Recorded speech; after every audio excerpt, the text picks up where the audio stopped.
always draw a starting line, because this starting line now, if there's if you want to add half inch for joining allowance for anything, by the time you start from this top, there won't be space. So always try to create space here. You get your underbust, your chest line, your half length, and connect into a straight line. After that, you get your chest line, and this is the formula for getting a chest line. We have the bust divided by 6 plus 1.5. So when you get it, you score the line. Then you also do your shoulder to bust point, your shoulder to underbust, and connect into a straight line. So yeah, I already drafted the front. I'm so sorry the camera stopped recording. So all I did is just to connect. I did the 3x3 neckline and to connect my shoulder, and also to draw my armhole. So this bodice is for the back. Remember, we're working on the front, so for this type of style you need to draft your back first, then cut it out, and let's proceed to the front. So on my front here, I just placed after marking out my chest line, my underbust, and then the full length, which I was working with 16, also plus half an inch for joining allowance. After getting all the line, I brought back the back. Remember that we drafted the back, so I brought out the back. Then remember that we're going to create like a collar, so I will be adding space to this front. So I added 8 inches. After adding the 8 inches, then I connect into a straight line, so that straight line is where I'm going to place my back bodies.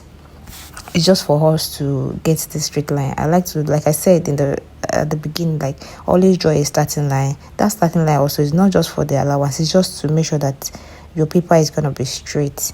So after getting the 8 inches that I took, the front one, then I placed the back. The camera stopped working as well. I placed the back bodies on the front, so I try just to bring out the design, as in the front design. So yeah, the back neckline was 3x1. So the front is 3x3, and that's what I'm doing here. I connected a 3x3 neck measurement, then to the hammer. I sloped the hammer by 1 inch. I believe if you know how to draft your busy bodies, you should be able to get it. Then one of those days I'll try and draft a busy bodies. There are different ways, different approach I use in drafting my busy bodies, depending on the style I'm working on. So I'll try and do like 2 methods for my beginner level. But if you already know how to draft the busy bodies, then all this should not be a problem. So after drafting it, so remember that the front hammer is always deeper than the back, so we like to come in by half an inch. Then that's on that chest line, just come in on that hammer line, come in by half an inch, get the midpoint to connect to your chest line to get your hammer. Then after that, like I said, see, you can see that's what I was explaining here, that the back is not as deep as the front. Then the neckline too was 1 inch, while the front was 3x3. So let's proceed today. After connecting and bringing out the front, and then having space in front, then we'll proceed to add in our darts. So your darts, you use your nipple to nipple, that's called bust palm. Divide it into 2, then add half an inch to get your dart. So coming forward to the collar, the one in front, you can either use your bust palm. I remember the dresses overlap, so like I was explaining, that you can either use your bust palm, like you want it to overlap. The overlapping is going to stop exactly at your dart. That's where you put your dart. Or you can go inside. You can even go as to the side of the front. So making sure that the side is matching, so that you can connect your back, depending on how the type of overlap you're working on. There are different ways of approach to this overlap. But this one that we're doing, you just stop at the dart. So how do you get that? Just use your bust palm. So here I'm just connecting my dart. Then whenever you're connecting your dart, as a beginner, don't let it stop at your bust point. Always come down by 1 or half inch, depending on how busty your client is. So it will not alter your bust measurement. So when you are done doing that, you also come to this front. Then you mark your bust the measurement you use for your dart, you also mark it there. For this bust I was working on, it is 8 inches, so I added half an inch when I was working. So that's the 8 divided by 2, that's 4, plus half an inch, that's 4.5. So I'm going to mark that 4.5. Okay, I added half an inch to it, so making 5. So I added it. So once you mark that, you are going to connect that line to your neckline. Remember, it is an overlap. Like it is an overlap, is joining on each other. So I connect it straight to the neckline. So if you want to cut, that's what you're going to cut. So all I did was to add joining allowance, that's half an inch around. We need to determine how wide it's going to be. So I'll be going with 6 inches. So this is 6 inches. Then on my bust here, I can just use this ruler to determine. Then if you look at the style too, it doesn't start from the shoulder.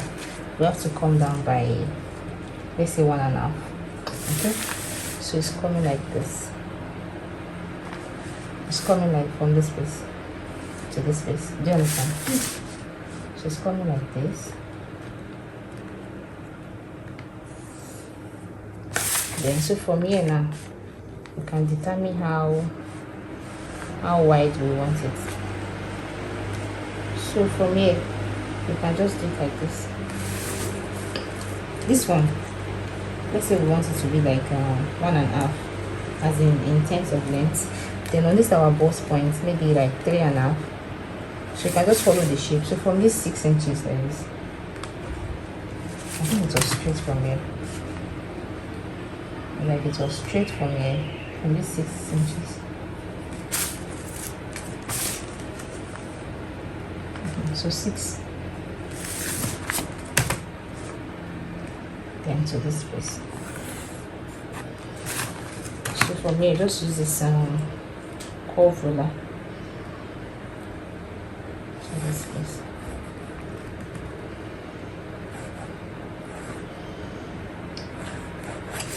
So do you see? Yes.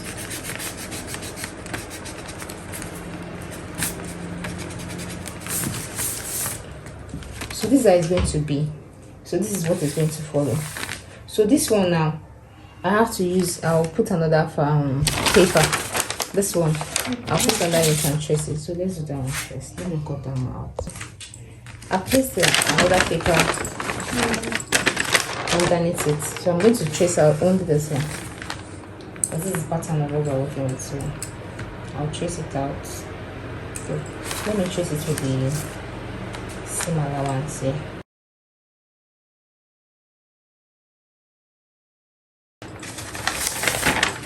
So you see? Yes, ma'am. So I'm going to cut this one out.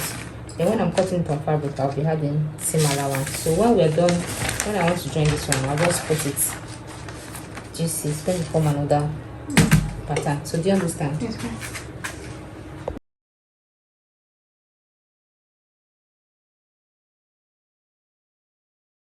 So do you see? Yes, this is what we have. So by the time I put it here, so that's style too. They didn't put it all the way to the front, so they input it from somewhere around here. So from somewhere around there, they just brought it out. So it didn't get to this upper part. So but we still had our seam allowance, so we'll just put it in halfway, then bring it out and fold it. Do you see? So this is what we have. So let's cut it on the fabric.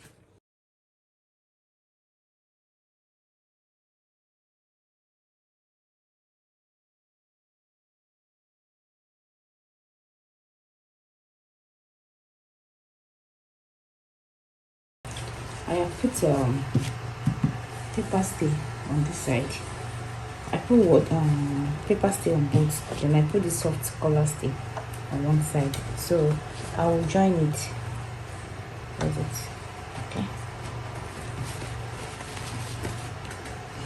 So I will go and fold the side, join it by half an inch. Remember we had half inch. Then all the side I will join it. So this is our front panel. So remember that we followed it like this. Remember that I followed that. So this is what I'm going to do. I'll take up to like 4 inches. Take like 4 inches like this.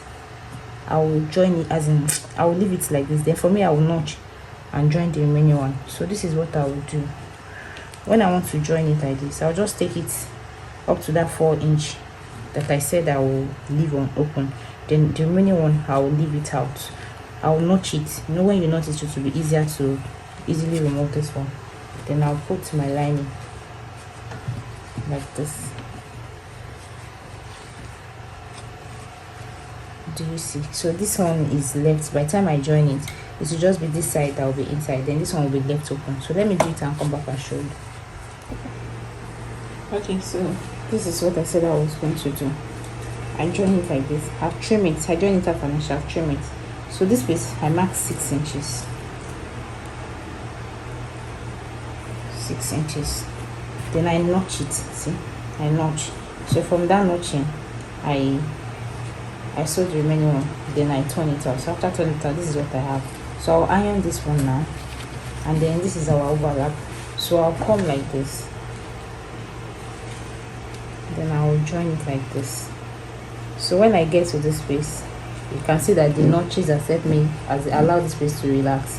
So I'll leave it out and sew this one with the lining. I'll join these two together with the lining. So and when I'm done, I'll come here and just hold this place a little bit, so I can turn it like this. Do you see what I'm talking about? Just little, so I can turn it like this. Then I'll iron it very well.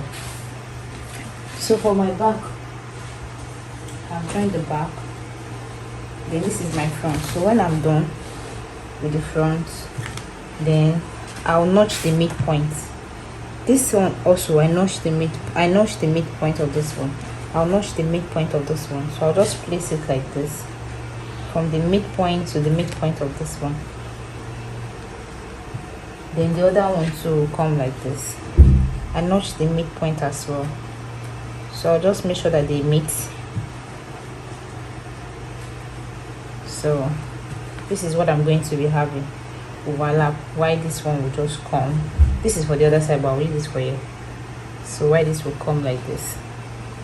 I hope you understand. So this is what I'm talking about. See, I joined the